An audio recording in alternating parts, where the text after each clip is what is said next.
Hello friend, Radhe Radhe आप सभी को। अब हम जानेंगे अध्याय 12 को, जिसका नाम फेफड़ों की बीमारी। अब इसमें जो अध्याय 12 में है, फेफड़े के बारे में बताया गया है कि आखिर हमारा जो फेफड़ा होता है क्यों उसमें इन्फेक्शन लगता है, क्यों उससे हम बीमार पड़ते हैं। तो आखिर इसके बारे में जानेंगे, जिसका मुख्य पॉइंट है कुछ इस प्रकार, जैसे कि फेफड़ों और वायु प्रदूषण है। उसके बाद फेफड़ों की प्राकृतिक सुरक्षा है। अस्थमा के बारे में जानेंगे। फिर एक कहानी के द्वारा जानेंगे जिसका नाम एंडम की कहानी है। फिर नेक्स्ट जो है अस्थमा और पोषण के बारे में जानेंगे। उसके बाद वायु प्रदूषण और फेफड़ों की गंभीर अवरोधी बीमारियां के बारे में जानेंगे। अध्ययन बताते हैं कि इस बीमारी का कारण ऑक्सीडेटिव तनाव है। फिर नेक्स्ट जो पॉइंट है उसका नाम सिस्टिक फाइब्रोसिस। फिर जो नेक्स्ट है साली की कहानी के द्वारा भी जानेंगे कि फेफड़े की उनको कैसे बीमारी कर गई थी, उनके द्वारा जानेंगे आखिर उन्होंने ऐसा क्या पोषक तत्व लिया। तो इस अध्याय में हम ये सारी चीजें।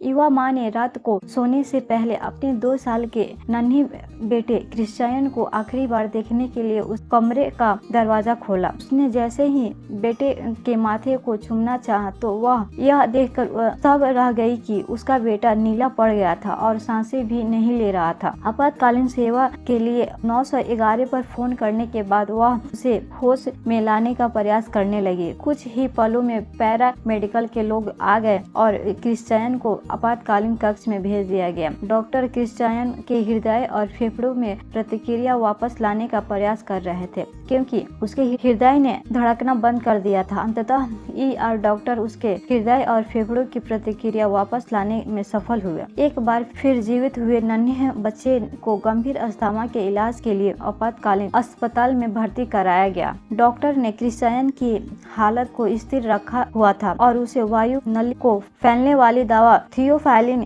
देना शुरू कर दिया था। हालांकि क्रिश्चियन के माता पिता अपने बेटे की जान बच जाने से राहत महसूस कर रहे थे, लेकिन वे उसके भविष्य को लेकर चिंतित थे। उन्हें इस बात का बिल्कुल भी अंदाजा नहीं था कि इतनी कम उम्र में अस्थमा प्रकट हो जाएगा या इतना गंभीर रूप ले लेगा। यह सुनिश्चित हो जाने पर कि उसे सभी प्रकार की दवाएं दे दी गई है, उसके माता पिता कमजोर क्रिश्चियन को घर ले आए। फेफड़े में बहुत कम जगह ने क्रिश्चियन का बचपन सीमित कर दिया था। वह दूसरे बच्चों के साथ खेल कूद की सामान्य गतिविधियों में हिस्सा नहीं ले सकता था। जैसे जैसे वह बड़ा होता गया, डॉक्टर ने उसे अधिक दवाएं देते गए, क्योंकि उसके फेफड़े ठीक तरह से काम नहीं कर रहे थे। क्रिश्चियन जब 15 साल का हुआ तो ऐसा एक बार फिर हुआ। उसे अस्थमा का एक और गंभीर दौरा पड़ा। घर के बाहर जाते समय उसकी सांसें बंद हो गई। पिछले अनुभव को ध्यान में रखकर माता पिता ने तुरंत पैरामेडिकल के लोगों को बुलाया और वे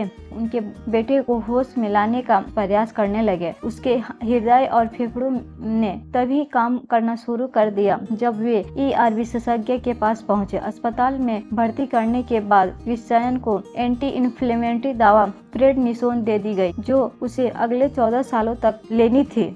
27 साल की उम्र में क्रिश्चियन के फेफड़े बहुत ही कम क्रियाशील बचे थे। इस वक्त वह 9 विभिन्न प्रकार के दवाएं ले रहा था। उसके पल्मोनरी फंक्शन टेस्ट के मुताबिक उसके फेफड़ों का बहुत बड़ा वायु मार्ग अपनी सामान्य क्षमता का सिर्फ 17% काम कर रहा था, जबकि छोटा वायु मार्ग 8% काम कर पा रहा था। इतने सारे इलाज के बावजूद क्रिश्चियन बहुत बड़ी मुश्किल से जी पा रहा था। किसी भी प्रकार की शारीरिक मेहनत करने में असमर्थ था। क्रिश्चियन को एक और अस्थमा के आक्रमण के डर के साथ जीना पड़ रहा था। उसे इनहेल्स और बहुत सारी दवाइयों को हमेशा अपने साथ रखना पड़ता था, क्योंकि उसका जीवन इन सभी चीजों पर निर्भर हो गया था। इसी दौरान क्रिश्चियन ने भोजन के साथ ताकतवर एंटीऑक्सीडेंट और खनिज टेबलेट लेकर अपने शरीर को चुस्त बनाने का फैसला किया। इसका फायदा यह हुआ कि 90 दिन के भीतर क्रिश्चियन कह सकता था कि वह बेहतर महसूस कर रहा था। उत्साहित करने वाले इन परिणामों के बाद उसने कुछ अन्य अतिरिक्त पोषक तत्व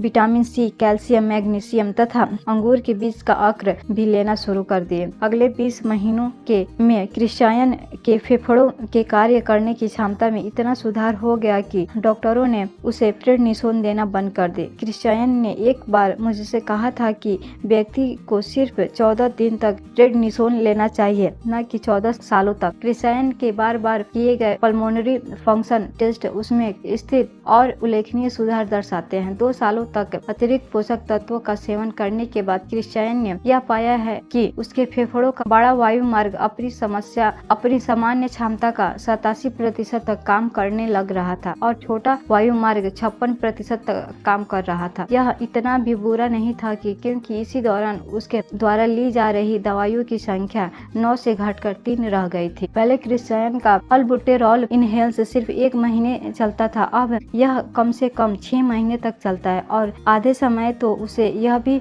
पता नहीं होता है कि इनहेल कहाँ पर रखा है। आजकल क्रिश्चियन आराम से खेल और व्यायाम में हिस्सा लेता है। अस्थमा का उसके जीवन पर कोई नियंत्रण नहीं रह गया है।